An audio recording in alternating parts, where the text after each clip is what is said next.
નમસ્કાર દર્શક મિત્રો, હું છું પીનલ. સ્વાગત છે આપનો મારા ખાસ કાર્યક્રમમાં. Welcome to the show beyond the mic, powered by flip2eblis.com. તો આ કાર્યક્રમમાં આપણે અલગ અલગ વ્યક્તિની સાથે મુલાકાત કરાવતા હોઈએ છીએ, ઘણી એવી પર્સનાલિટી સાથે વાત કરતા હોઈએ છીએ કે જેમની પાસેથી આપણને ઘણું બધું શીખવા મળતું હોય છે. સંઘર્ષની એવી કહાની હોય છે કે જેમને સાંભળીને આપણે પણ ઘણા ઇન્સ્પાયર થઈ જતા હોઈએ છીએ. આ એક એવો કાર્યક્રમ છે કે જેમાં કોઈ માત્ર એન્ટરટેનિંગ વાતો નથી, પરંતુ એવી સફળતાની વાતો છે કે જેને સાંભળીને આપણે પણ સફળ કેવી રીતે થઈ શકીએ તેના વિશે ઘણી બધી માહિતી મળતી હોય છે.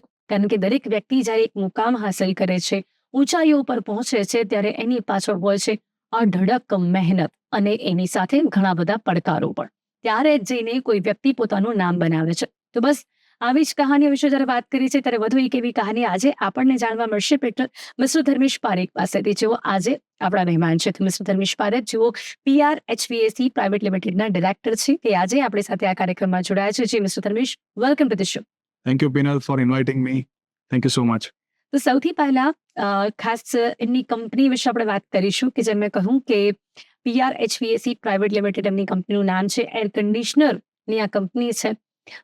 ઘણું બધું આપણને એમની પાસેથી જાણવા મળશે કે ખરેખર આમની જે કંપની છે કેવી રીતે કામ કરે છે. પણ સૌથી પહેલા હું એ પૂછવા માંગીશ ધર્મેશજી કે આપની આ જે કંપની છે તેની શરૂઆત કેવી રીતે થઈ? આજે આપની આ કંપનીનું નામ કદાચ એવું કહીએ કે નામ લઉં એટલે બધા જ જાણે એવી આ કંપની છે. પણ દરેક એવી કંપની કે દરેક એવી વ્યક્તિ જે પણ હોય એની શરૂઆત તો ક્યાંક બહુ નાના પાયે થઈ હોય છે. આપની જર્નીની આપની કંપનીની શરૂઆત કેવી રીતે થઈ છે? સો તમે બહુ સાચું કીધું કે કોઈ બી કંપનીની શરૂઆત કેવી રીતના થઈ એ જાણવું બહુ જરૂરી છે. સો અમારી કંપની મારા ફાધર અને મારા અંકલ એ લોકોએ ફાઉન્ડ કરી હતી way back in 1980s. So we are 4 decade old company. અને આ કંપની જ્યારે અમે ચાલુ કરી ત્યારે there were only 2 people, my કાકા and my father. they started this company. ત્યાંથી લઈને અમે લોકો એસી ને મેન્યુફેક્ચર કરતા હતા. પહેલા શું હતું કે એસીનું એસેમ્બલ્ડ એસીનો જમાનો હતો, જ્યારે જાતે મેન્યુફેક્ચર કરીને જાતે બેસતા હતા. સો જાતે મેન્યુફેક્ચર કરવાનું. ઇન ધ વેકેશન્સ અમે લોકો નાના હતા ત્યારે અમે લોકો પણ જઈને પપ્પાને અને કાકાને હેલ્પ કરીએ. સો અમે લોકો અમારા હાથેથી આ બધું કામ કરેલું છે. પછી ટાઈમ ચેન્જ થયા પછી જેમ ગ્લોબલાઇઝેશન થયું તેમ બહારની કંપનીઓ ઇન્ડિયામાં આવવા લાગી. એ લોકોએ અલગ અલગ બ્રાન્ડ ઇન્ડિયામાં આવવા લાગી. અમે લોકોએ ત્યારથી અલગ અલગ બ્રાન્ડ સાથે એસોસિએશન ચાલુ કર્યું. અને that is how our journey started in 80s and now in 2026 અમે લોકો અત્યારે એમ કહેવાય કે we are people with 50 staff right now. અમારા જે કહેવાય કે અમે 3 ભાઈઓ અત્યારના બિઝનેસમાં સાથે છે અને this is a family business, જે આપણે કે જોઈન્ટ બિઝનેસ છે. એટલે એવું તો કહી શકાય ને કે ધર્મેશજી નાનપણથી જ આ બધી જ મશીન્સ ને આ બધું જે પણ પાર્ટ્સ એની સાથે ક્યાંક જોડાયેલા તો રહ્યા જ છે. બિલકુલ. અને મેં તમને કીધું એમ, જ્યારે વેકેશન હોય, ઉનાળાનું વેકેશન હોય, ત્યારે શું હોય કે પપ્પા કે બહાર જવું છે, પણ અમે લોકો ready let's go to your workshop અને આપણે ત્યાં કામ કરીએ. તો અમે લોકો હાથેથી અમે એસી મેન્યુફેક્ચર કરેલા છે. શું વાત છે? યસ.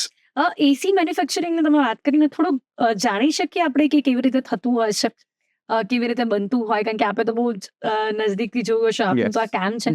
કેવી રીતે થતું હોય છે? એટલે જનરલી શું હોય કે એસીમાં જેમ તમે કહો કે અલગ અલગ પાર્ટ્સ હોય, દરેક વસ્તુમાં અલગ અલગ પાર્ટ્સ હોય. It's basically assembly line. Assembling લાઇનમાં એવું હોય કે કોમ્પ્રેસર હોય કે પછી કન્ડેન્સર હોય કે ત્યાં આપણે સ્વિંગ હોય. એ બધી વસ્તુ અમે લોકો એક એસેમ્બલી લાઇન ઉપર એક પછી એક અમે લોકો ફિટ કરીએ, પછી એનું ટેસ્ટિંગ કરીએ. ત્યાં અમે ચેક કરીએ કે કુલિંગ પ્રોપર આવે છે કે નહીં. પછી ક્વોલિટી ચેક કર્યા પછી અમે મશીન કસ્ટમરને આપીએ. પણ નાઉ those times have gone. હવે તો ડાયરેક્ટલી સારા એસી, સારી બ્રાન્ડના એસી બધા આવતા હોય, અમે લોકો ડાયરેક્ટ ટ્રેડ કરતા હોઈએ. સો જેમ કહેવાય કે ટાઈમ બહુ ચેન્જ થઈ ગયો છે, ટુ બી વેરી ફ્રેન્ક. હવે અત્યારે લોકોને કોઈને કામ કરવું ગમતું નથી. People want to just like તમારા ડેડે જે રીતે કામ કર્યું છે એના કરતા તમારા લોકોની સ્ટાઇલ બહુ અલગ બહુ જ અલગ. અને આ બધી ક્રેડિટ પણ પપ્પા ને કાકાને જ જાય છે. એ લોકોએ આ પ્લેટફોર્મ સેટ કર્યું હતું. અમે લોકો તો અહીંયા આવીને શું છે, just we are just taking that business forward. બરાબર. અત્યારના શું છે કે અત્યારના જમાનો પણ બહુ ચેન્જ થઈ ગયો છે, મોડર્નાઇઝેશન બહુ થઈ ગયું છે. એટલે AC is no more luxury, it is a kind of basic necessity. તો તમે આ બિઝનેસમાં આવવાનું કેમ વિચાર્યું? મેં very right question. Basically by profession I am an automobile engineer. મેં 15 વર્ષ ઓટોમોબાઈલમાં કામ કર્યું. કોર્પોરેટમાં બહુ સારો એક્સપિરિયન્સ હતો. પણ કોરોના ટાઈમમાં લોકોને લાઈફની વેલ્યુ સમજાઈ. તો મારા ફેમિલીમાં મારા બ્રધર્સે મને કીધું કે we want to take this business to the next level. એટલે અમે લોકો એક કોર્પોરેટ એક્સપિરિયન્સ આપવા માટે મેં આ બિઝનેસ જોઈન કર્યો 5 years back. And till then we are taking this business to the next level. અત્યારે અમે લોકો 2 બ્રાન્ડને પ્રમોટ કરીએ છીએ, ડાઇકે અને મિત્સુબિશી ઇલેક્ટ્રિક. આ 2 બ્રાન્ડ અત્યારના ઇન્ડિયામાં સૌથી સારામાં સારી બ્રાન્ડ કહેવાય છે. અને અમે લોકો બહુ સારું કામ કરી રહ્યા છે. અમદાવાદના ટોપ 5 ડીલર્સમાં પણ અમારું કામ આવે છે. તો એવું કહી શકાય છે ધનુષી કે આપની આખી ફેમિલી સાથે મળીને કામ કરી રહી છે? યસ. અમે બિઝનેસ પણ સાથે કરીએ છીએ અને રહીએ છીએ પણ સાથે. સો વી લીવ Great, એટલે ટુગેધર. એક જ ઘરમાં બધા રહો છો સાથે. યસ. શું વાત છે, શું આનું એવું કહેવાય ને કે આજના સમયમાં લોકો બધા જ એક ભાઈ હોય કે બે ભાઈ હોય, બધા અલગ રહેવામાં માનતા હોય અને બહુ જલ્દી લોકોના ભાગલા પડી જતા હોય, છતાં પણ આટલું સારું સંપીને રહેવાનું સૌથી મોટું આમ શું કહી શકાય કે કેમ આજના સમયમાં પણ આ સક્સેસ થઈ શક્યું છે આપના ઘરમાં? બીકોઝ એમાં કોર વેલ્યુઝ બહુ કામ કરે છે કે ફેમિલી વેલ્યુઝ. આજે ખાલી પૈસો કમાવો ઇમ્પોર્ટન્ટ નથી, સાથે રહીને આજે એમ કહેવાય કે તમે ખીચડીમાં ગમે તેટલું તેલ નાખો, ઢોળાય તો પણ થાળીમાં જ પડે. થાળી અમારું પોતાનું ફેમિલી છે. શું વાત છે. તો ધનુષી, હવે આપની કંપની વિશે વાત કરીએ. આખી આપની ફેમિલી સાથે કામ કરી રહી છે એટલે ચોક્કસથી બીજા કોઈની તો બહુ ઓછી જરૂર પડતી હશે, પણ કઈ રીતે આ વર્ક કરે છે?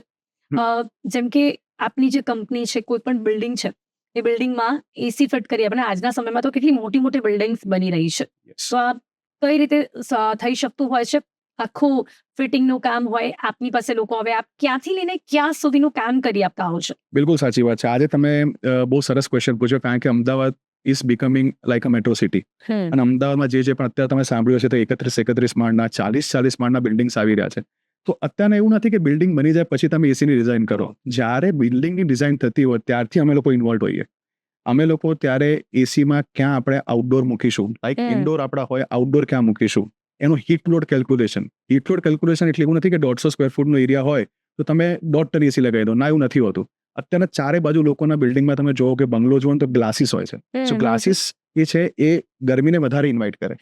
એટલે એના કારણે અમે લોકો આ બધું કેલ્ક્યુલેટ કરીએ, પછી અમે લોકો એનું હીટ લોડ કેલ્ક્યુલેશન આપીને આગળ અમે લોકોને ટનેજ ડિસાઇડ કરીએ અને પછી આખું બિલ્ડિંગ ડિઝાઇન થાય. એટલે એમાં અલગ અલગ 15 એજન્સીઓ બધી સાથે કામ કરીને આ વસ્તુ કરતી હોય, અને પછી જ્યારે ડિઝાઇન થઈ જાય, પછી અપ્રુવલ્સ થઈ જાય અને પછી કોસ્ટિંગ થઈ જાય, પછી અમે લોકો ઇન્સ્ટોલેશન ચાલુ કરીએ.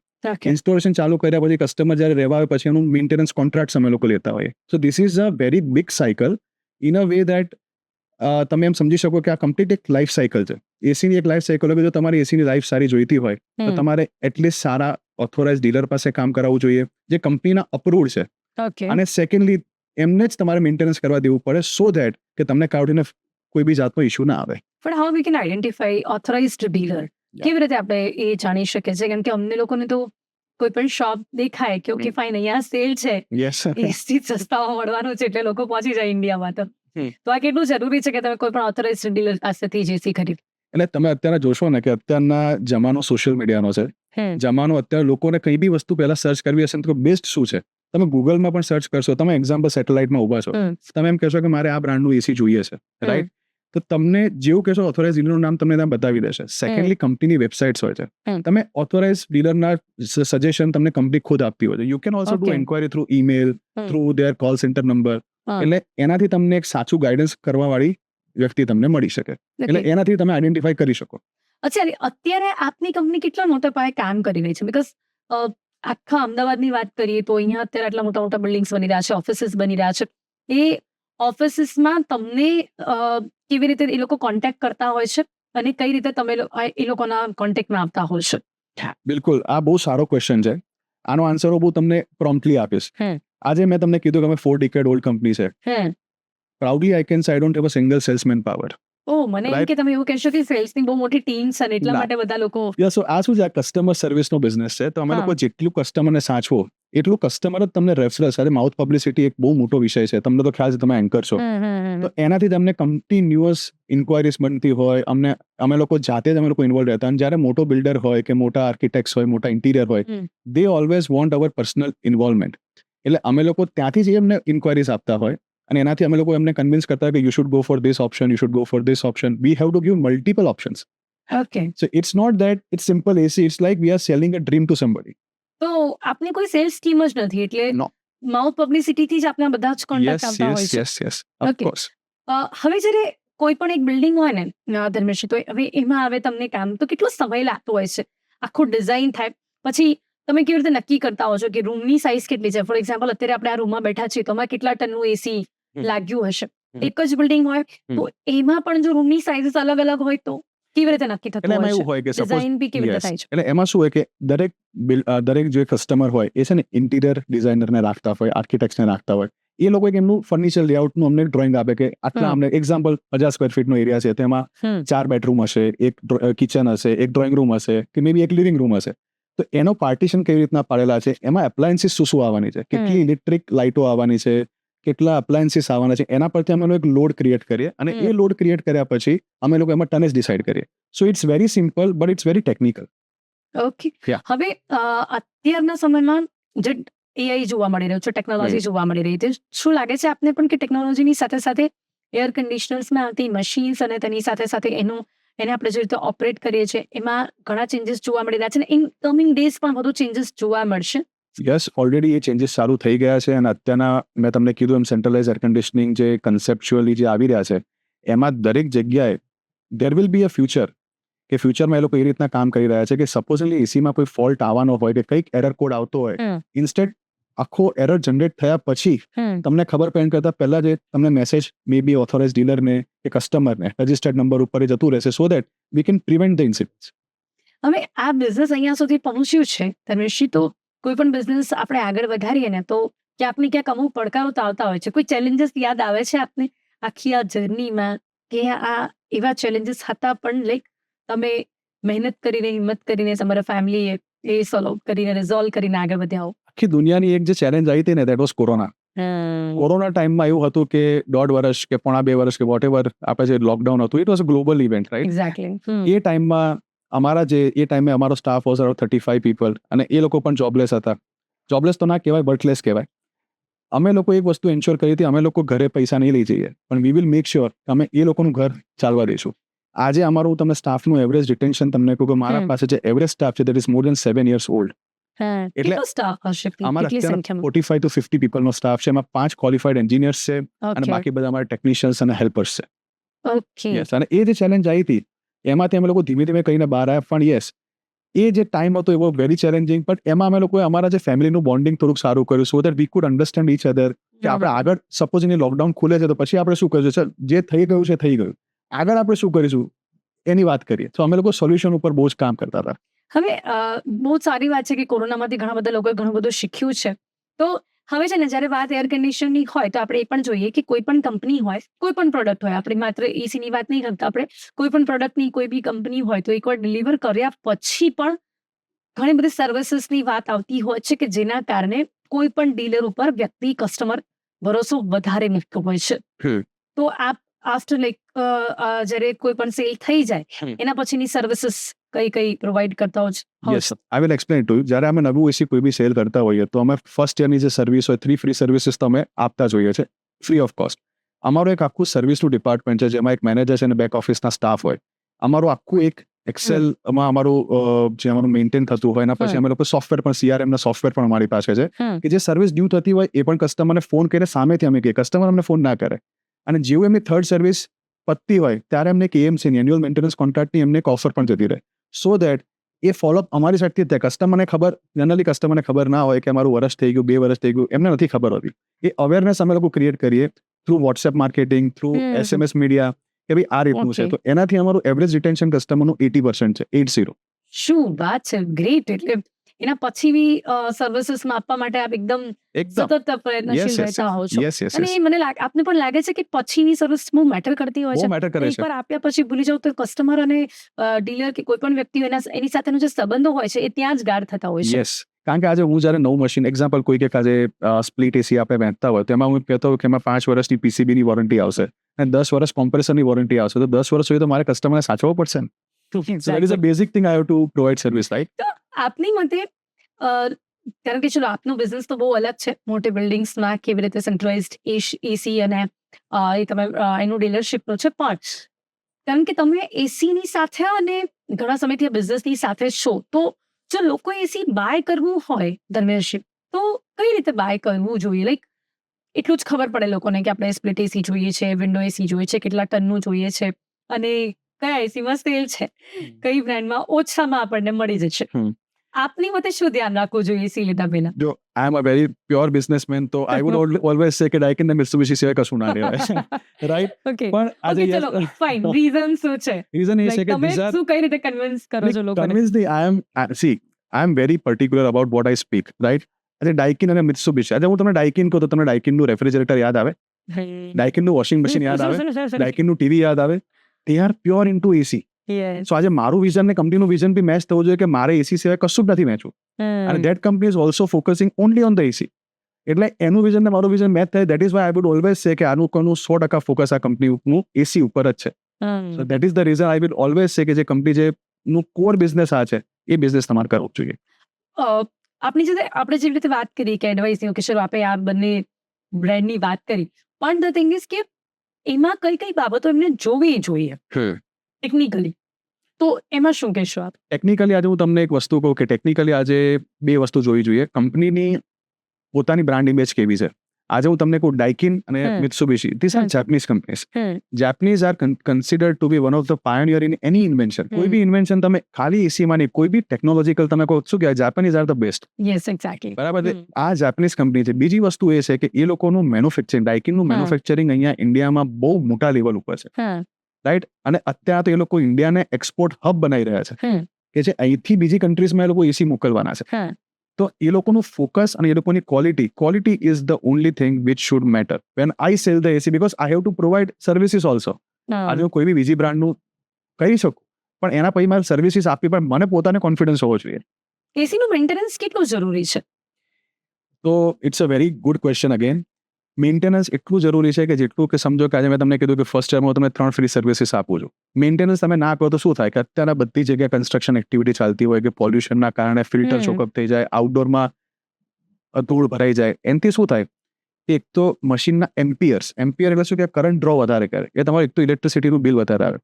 સેકન્ડલી તમે રિસેન્ટલી એમના ઉનાળામાં બહુ બધા કેસીસ સાંભળ્યા હશે કે જ્યાં આઉટડોર બ્લાસ્ટ થયા હોય because of hot pocket, because of improper maintenance. તો આ મેન્ટેનન્સ ખાલી એવું નથી કે એસી માટે છે, it is for the safety of the people also. પણ આ ક્વેશ્ચન હું આપને પૂછવાની જ હતી કે એસીમાં બ્લાસ્ટ થવાની ઘટના હમણાં જ ઘણા એરિયામાં બની ગઈ, ઘણી બધી જગ્યાઓ પણ બની ગઈ. એનું કારણ શું હોય છે? આપણે મેન્ટેનન્સની તો વાત કરી, પણ ચલો પ્રોપર મેન્ટેનન્સ અને એના સિવાય શું ધ્યાન રાખવું જોઈએ? કારણ કે એના કારણે ઘણું નુકસાન પણ થાય છે અને ઘણા કેસીસમાં તો લોકોની ડેથ પણ થઈ છે. You are right. એટલે આમાં શું છે કે એક્ઝેક્ટ ઇન્વેસ્ટિગેશન તો જે આપણે ગવર્મેન્ટની એજન્સીઓએ કરીને એ લોકોનું તારણ આપતા હોય છે, પણ અમારી સાઈડથી જે પ્રિકોશન આપણે લઈ શકીએ કે આજે હું ઓથોરાઇઝ ડીલર છું, કંપનીએ મને ઓથોરાઇઝ ડીલર આપ્યું છે, તો there would be something in with me કે મારી પાસે ટેકનિકલી મેન પાવર હશે, ટ્રેન મેન પાવર હશે કે જે સજેશન આપી શકે કે અહીંયા એસી નું આઉટડોર રખાય. હવે એક સાથે તમે 3 આઉટડોર રાખતા હો તો એ હોટ પોકેટ થઈ જાય, અને જ્યારે ગરમી આજે 50 ડિગ્રી ઉપર જાય ત્યારે આજુબાજુના વાયર બધું બળી જાય. That is a basic thing કે તમે સાચું ગાઈડન્સ આપવા વાળા લોકો, એવું નથી કે સસ્તું ઓપ્શન અમે લોકો નથી વેચતા, વેચીએ છીએ, પણ એ કન્સિડરેબલી એવું હોવું જોઈએ કે જેમાં સેફટી કમ્સ ફર્સ્ટ. એક્ઝેક્ટલી. હવે છે ને જ્યાં પણ આગ લાગવાની ઘટના બનતી હોય છે ધર્મેશજી, એમાં આપણે એવું જોઈએ છે કે રીઝન સામે આવે છે કે એસીમાં કંઈક બ્લાસ્ટ થયું કે ટેકનિકલ ખામી થઈ. તો આ સવાલ એટલા માટે કારણ કે ફિટિંગનું કામ હોય ને, તો એ બહુ જ ધ્યાનથી અને એવી રીતે કરવું પડે કે જેના કારણે ઇન ફ્યુચર પણ કોઈ તકલીફ ના આવે. એમાં શું ધ્યાન રાખવામાં આવતું હોય છે? ચલો ટેકનિકલી તો કદાચ જે પણ વ્યક્તિએ ફિટ કરવાનું છે એને ખબર પડે, પણ સ્ટીલ જે વ્યક્તિ કરાવી રહ્યું છે એને પણ શું જોવું જોઈએ? બીકોઝ કારણ કે એમાં જો કોઈ તકલીફ પડે છે તો કોઈ ટેકનિકલ ખામીના કારણે કંઈક ઇલેક્ટ્રિસિટીનો ઇશ્યુઝ આવતો હોય છે. બિલકુલ. આજે હું તમને સિમ્પલ વસ્તુ કહું કે આજે તમે એસીનું આઉટડોર મૂકતા, ખુલ્લામાં મૂકતા હોય તો કોઈને પણ બ્રીધિંગ સ્પેસ મળે. પણ આજે બહુ એમ કેમ બહુ ઓલી લેંગ્વેજમાં તમે કોઈનું ગળું પકડી લો અને કે હવે તું બોલ, તે માણસ બોલી ના શકે. તો એને બ્રીથિંગ સ્પેસ જોઈએ. જેટલું તમે એને ફ્રેશ એર વધારે મળે આઉટડોરને, એટલું પરફોર્મન્સ વધારે કરી શકે. આજકાલ શું હોય છે, આઉટડોર મૂકે ને આગળ ગ્લાસીસ આવી જતા હોય કે એ લોકો પરફોરેશન કરી દેતા હોય કે એમાં મિનિમમ 70% ઓપનિંગ હોવું જોઈએ, તો એ ગરમ હવા બહાર ફેંકે ને ઠંડી હવા લઈ શકે. આ મેઇન વસ્તુ છે. આ લોજિકના કારણે જ આ વસ્તુ બહુ બધી અફેક્ટ થતી હોય છે. ઓકે. એટલે ક્યાંક સ્પેસ મળે એવી રીતે બ્રીથિંગ સ્પેસ, એસી ને બ્રીથિંગ સ્પેસ જોઈએ, કારણ કે ગરમ હવા બહાર કાઢતી હોય તો એને ક્યાંકથી ફ્રેશ એર તો જોઈએ ને. એક્ઝેક્ટલી. હવે એસી ઉપર કેટલું ડિપેન્ડ કરતું હોય છે બિલ, ઇલેક્ટ્રિસિટી બિલ એ કેટલું ડિપેન્ડ કરતું હોય છે અને લોકોને કેટલું મેટર કરતું હોય છે, એ જોઈને પણ લોકો એસીની બ્રાન્ડ સિલેક્ટ કરતા હોય છે. એટલે બ્રાન્ડ સિલેક્ટ તો એક વસ્તુ છે. બીજું શું થાય કે અત્યારના ગવર્મેન્ટે સ્ટાર રેટિંગ આપેલા છે, જેમ કે 3 સ્ટાર હોય, 4 સ્ટાર હોય, 5 સ્ટાર હોય. 5 star is considered to be highest electricity saving in terms of electricity, મેં તમને કીધું એ રીતના. અને 3 સ્ટાર હોય જે હોય મીડિયમ, એમ કે મીડિયમ ઇલેક્ટ્રિસિટી કન્ઝ્યુમ કરતા. પણ આજે શું છે કે ઇન્વર્ટર ટેકનોલોજી જ્યારથી આવી છે, જે નોન ઇન્વર્ટર મશીન્સ પહેલા હતા કે તમે જોતા હો કે એકવાર મશીન કટ ઓફ થઈ જાય પછી ફરીથી ચાલુ થાય. આમાં ઇન્વર્ટરમાં શું કમ્પ્રેસર હોય, મલ્ટિપલ સ્પીડ ઉપર ફરતું હોય, એટલે ઇન્વર્ટર એસી જેટલા તમે લેશો એટલું તમારે ઇલેક્ટ્રિસિટી બિલ ઓછું આવશે. ઓકે. તો આપના ત્યાંની વાત કરીએ, આપની જે આ કંપનીમાં આવે તો વ્યક્તિત્વને આ બધું જ સજેશન્સ આપવામાં આવે છે, બિલકુલ પ્રોપર 100%. સમજાવવામાં આવે છે 100%. ટુ એન્ડ Yes, કઈ yes. કઈ બાબતો પર ભાર મૂકીને કસ્ટમરને સમજાવવામાં આવે છે? 3 વસ્તુ ખાસ અમે લોકો જોતા હોય છે. પહેલું તો રાઈટ સજેશન, પછી રાઈટ પ્રાઇસ અને રાઈટ ઇન્સ્ટોલેશન. રાઈટ સજેશન એટલે આજે કસ્ટમર મને એમ કહેતો હોય કે મારે 1.5 ટનનું એસી લેવું છે, પણ એરિયા મોટો હોય, તમે એમ કે 1.5 ટન નહીં ચાલે, વી ડોન્ટ સેલ ઇન એસી. અમે કહીએ કે અહીંયા 2 ટન જોઈતું તો 2 ટન જ લગાવવું જોઈએ, કારણ કે એમાં એવું થાય કે એમને પણ કોઈકે સજેશન કર્યું હોય. આમાં શું છે કે લોકો સર્ચ કરીને, મેં તમને કીધું સોશિયલ મીડિયા રાઈટ, બધું આ ચેટ જીપીટીને પૂછીને જ આવતા કે કયું એસી લેવાય, શું આનું એવરેજ પ્રાઇસ શું હોય, બધું કસ્ટમર લઈને જ આવ્યો છે. પછી તમે એને શું સમજાવો છો અને કન્વિન્સ કરો છો એની ઉપર છે. તો સૌથી પહેલા આપ એ જાણતા હશો ને કે એમનો રૂમ એરિયા કયો છે, જોવું જ પડે. બિલ્ડિંગ, અને એક જ બિલ્ડિંગમાં અલગ અલગ રૂમ્સ હોય, અલગ અલગ સાઇઝના રૂમ હોય તો એમાં પછી અલગ રીતના સજેશન કરવું પડે. અને હવે એવું નથી કે ખાલી સ્પ્લિટ એસી થઈ ગયા, જેમ કે 4 વે કેસેટ એસી છે, ડક્ટેબલ એસી છે, 1 વે કેસેટ એસી છે, અલગ અલગ ટાઈપના એસીઝ આવે છે. હવે વિન્ડો એસી નો જમાનો રહ્યો ના છે. ના, ઝીરો. બિલકુલ કોઈ બિલકુલ. બાય કરે છે કે No, નહીં? no, no, હવે not at all, મને not લાગે છે કે કદાચ હવે કમિંગ ડેઝમાં તો ગુમ થઈ જશે. ગુમ થઈ જશે. એટલે એટલું it is an option, but હવે એવું છે કે લોકો પણ અપગ્રેડ થયા છે, તો એસીમાં લોકો એ રીતના અપગ્રેડ કરતા હોય છે પોતાની જાતે. જી, તનુશ્રી, હવે ગવર્મેન્ટ છે ને અત્યારે ગ્રીન એનર્જી પર બહુ ભાર મૂકી રહી છે. સો કમિંગ ડેઝમાં તો વધુમાં વધુ ગ્રીન એનર્જી જ એના ઉપર જ વધારે જે ગવર્મેન્ટ છે તે પ્રોત્સાહન આપશે. તો જ્યારે ગ્રીન એનર્જી એકદમ ઇન ડિમાન્ડ થઈ જશે ત્યારે આ જે આપનું બિઝનેસ છે એમાં શું ચેન્જીસ જોવા મળશે? ઇનફેક્ટ ગવર્મેન્ટ આ બધી પોલિસી લાવે છે, ઇન અ હા. વે એ એન્વાયરમેન્ટ ફ્રેન્ડલી છે. અમારા બિઝનેસમાં તો એવું છે કે આજે ગવર્મેન્ટે જે ડિસાઇડ કર્યું અમારે કમ્પ્લાય કરવું પડે. સો ઇન અ વે કસ્ટમર માટે, ડીલર માટે, બધા માટે આ વસ્તુ સારી જ છે, કારણ કે એન્વાયરમેન્ટ સારું હશે. આજે શું છે કે because it is my business, I am promoting AC, right. In a way outside temperature જો વધતું જ જશે તો ક્યાંક તો લિમિટ કરવું પડશે ને. એક્ઝેક્ટલી. So, એ વસ્તુ જે ગવર્મેન્ટ કરી રહી છે એ બહુ સારું કરી રહી છે. ઇન અ વે શું કહેવાય કે થોડુંક તમારે એના થોડું પ્રીમિયમ પે કરવું પડે, પણ લોંગ ટર્મ માટે બહુ સારું છે. એક્ઝેક્ટલી. આપણે ઘણી બધી ચર્ચા કરી, પણ મને એ પણ જાણવું છે કે નામ કંપનીનું કઈ રીતે રાખવામાં આવ્યું છે? PRHPAC એ શું કઈ રીતે ડિસાઇડ કરવામાં આવ્યું, નક્કી Yes. કરવામાં? એની પાછળ બી કંઈક હશે. એટલે અમારું શું હતું કે પહેલેથી અમે લોકો છે ને લાસ્ટ યર અમારી કંપનીનું નામ PRHVAC રાખ્યું, પ્રાઇવેટ લિમિટેડ કંપની કરી. પહેલા એ પાર્ટનરશિપ ફર્મ હતી, પ્રેસિડેન્ટ રેફ્રિજરેશન. 40 વર્ષથી આ નામ હતું. અચ્છા. હવે પ્રેસિડેન્ટ રેફ્રિજરેશનમાંથી when we migrated to private limited, ત્યારે અમે લોકો PRHVAC આ નામ રાખ્યું, પહેલે શું હતું? President refrigeration. ઓકે. સો વી અને વોટ વી પછી ડુ, વી આર આપણે પ્રેસિડેન્ટ. યસ. Okay, nice. તો હવે છે ને, મને જેટલી આપની સાથે વાત કરી ને એટલું મને એવું લાગે છે કે જેમ તમારું બિઝનેસ છે લોકોને કૂલ રાખવા માટેનું, એટલા જ તમે પણ કૂલ છો. યસ. શું કરતા હો છો? એક તો આટલું મોટું બિઝનેસ હોય એટલે આપણે બહુ જ હેક્ટિક ડે Yes. રહેતું હોય છે. યસ. ભલે આખી ફેમિલી હોય, પણ ધ થિંગ ઇઝ કે જ્યારે તમે કીધું કે અમદાવાદમાં મોસ્ટલી બધે જ તમારી ડીલરશિપ હશે, તો આટલું મોટું બિઝનેસ હોય ત્યારે પોતાને કૂલ રાખવા માટે શું કરતા હો છો? સો વેરી ગુડ થિંગ. એટલે મારું મોર્નિંગ રેજીમ એવું હોય છે કે સવારના મોર્નિંગ 6 o'clock આઈ વેક અપ એવરી ડે, અચ્છા. અને આઈ એમ એવિડ ટેનિસ પ્લેયર. એટલે હું દરરોજ સવારના અરાઉન્ડ 1.5 hour, હું મારો બ્રધર શ્રેયાંશ, બંને અમે લોકો ટેનિસ રમવા જઈએ એટ સિંધુ ભવન ઓનલી. શું વાત છે? અને then we come back and we have gym together. Gym અમે લોકો Oh, સાથે wow. કરીએ, અને that is how our day Nice. Starts. એ પણ આપ બંને સાથે બંને કરો? સાથે. અમારા સોસાયટીમાં જ અમારું પોતાનું પ્રાઇવેટ જીમ છે, so we do gyming over that. Great. Time મળી જાય છે? ટાઈમ કાઢવો પડે. અક્ષય કુમાર છે ને એક વસ્તુ કહે છે હા. કે ભાઈ તમે તમારા પોતાની જાતને જો 2 કલાક ના આપી શકો ને હમ. દિવસમાં, so you don't have right to live. Exactly. Yes. આ બહુ આપણે કહેવાય ને કે જે પણ લોકો એક મુકામ પર પહોંચે છે ને, એ લોકો એવું કહેતા હોય છે કે પોતાને સમય આપવો ખૂબ જ જરૂરી છે. પણ હું તમને એક વસ્તુ કહું, અમે મુકામ પર નહોતા ને ત્યારે પણ આ વસ્તુ કરતા હતા. ગ્રેટ. એટલે આમાં શું છે કે એવું કહેવાય કે ભાઈ પહોંચ્યા પછી ના, આપણે ડિસિપ્લિન તમારી ઇન્કલ્કેટ વર્ષોથી કરવી પડે, તો આ પહેલેથી જ વસ્તુ થાય. ડિસિપ્લિનમાં રહેવું જરૂરી છે. શું ધર્મેશજી, ફ્યુચર પ્લાન શું છે? આપ અત્યાર સુધી તો આટલું બધું કરી લીધું છે, પોતાની માટે પણ આપ ઘણું બધું કરો છો, કુલ છો, ફિટ છો. હવે આગળ શું વિચાર્યું છે? ફ્યુચર શું છે? ફ્યુચરમાં એઝ રાઇટલી તમે બહુ સારો ક્વેશ્ચન પૂછ્યો અગેન. ફ્યુચરમાં અમારો પ્લાન એવું છે કે we want to do this business with joint business only. Carry forward અમે લોકો અમારા જે અપકમિંગ અમારી જે જનરેશન આવશે એના માટે અમે લોકો વિચારી રહ્યા છે. વી would like to diversify also, કારણ કે અત્યારના ઓટોમેશન, તમે જેમ કીધું AI, so V would like to go towards automation also, energy savings options also. એટલે અમે લોકો એર કન્ડિશનિંગ બિઝનેસ સિવાય પણ અમે લોકો અમારા અલગ અલગ વર્ટિકલ્સ અમે લોકો પ્લાન કરી રહ્યા છે. ગ્રેટ. હવે આપના કસ્ટમર્સ માટે કંઈક કહેવા માંગશો? કસ્ટમર માટે તો એ જ કહેવા માંગીશ કે તમારો સાથ ઓલવેઝ રહ્યો છે. ડેડી અને કાકા આ બિઝનેસ ચાલુ કર્યો ત્યારથી તમે અમને સાથ આપો છો, અને અમે પણ આ બિઝનેસને આગળ લઈ જઈ રહ્યા છે, એમાં તમારો પૂરો સપોર્ટ જોઈશે. અને For anything, you can directly reach us. Me, Shreyans Malov, you can directly reach us. Thank you so much mister Dharmesh પારેખજી, આપ અમારી સાથે જોડાયા અને એની સાથે સાથે આપની જે સ્ટોરી છે એ સાંભળીને પણ બહુ જ કહેવાય ને ઘણા બધા લોકોને ઇન્સ્પિરેશન મળ્યું હશે કે કેવી રીતે બિઝનેસને આગળ વધારી શકાય છે અને કેવી રીતે પોતાની માટે પણ સમય કાઢી શકાય છે. થેન્ક યુ સો મચ મારી સાથે જોડાયા. Welcome. Thank you so much.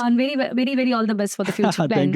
Thank you so much. તો આજે ખાસ આ કાર્યક્રમમાં આપણે વાત કરી છે મિસ્ટર ધર્મેશ પારેખ સાથે અને તેમની પાસેથી ઘણું બધું જાણવા મળ્યું છે.